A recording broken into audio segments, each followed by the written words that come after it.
Mae stori Santes Dwynwen, Nawddsant Cariadon yn stori ddiddorol, naturiol yn stori o gariad. Mae hi hefyd yn stori tor calon, ond hefyd gwasanaeth i eraill, ymroddiad. Fe ddechreuodd Dwynwen i bywyd yn rhan o deulu, brenin, brycheiniog, ac roedd hi yn un o nifer o ferched y teulu, ac yn ôl yr hanes, hi oedd y ferch harddaf a fewn y teulu. Roedd hi wedi syrthio mewn cariad maes o law gyda thywysog o'r enw Meilon Dafodryll, ond nid oedd hyn yn cyd-fynd gyda cynlluniau ei thad, a oedd eisoes wedi cytuno bydd hi yn dyweddio gyda rhywun arall.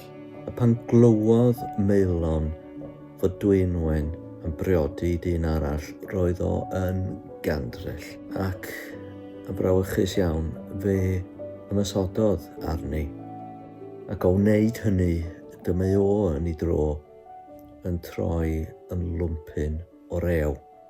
Yna, gyda'i chalon wedi thorri, fe rydodd Dwynwen i ffwrdd i'r goedwig i weddio. A derbyniodd yno 3 dymuniad gan angel a oedd wedi ymddangos. Y dymuniad cyntaf gan Dwynwen oedd am ei Meilon gael ei ddadrewi.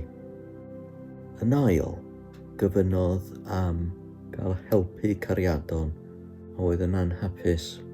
Yn olaf, gofynnodd na fyddai hi byth yn priodi, ac yn wir dyna beth ddigwyddodd. Ac mwyn diolch am gael ei dymuniadau wedi gwireddu, aeth Dwynwen i fyw fel lleian ar ynys Llanddwyn yn Ynys Môn. Yno, yn ôl y chwedl, fe dderbyniodd hi sawl pereryn oedd yn ceisio arweiniad o ran ei serch a'i cariad. A bob blwyddyn, ar y 5 ar 20 o Ionawr, mae pobl yn dathlu dydd Nawddsant Cariadon.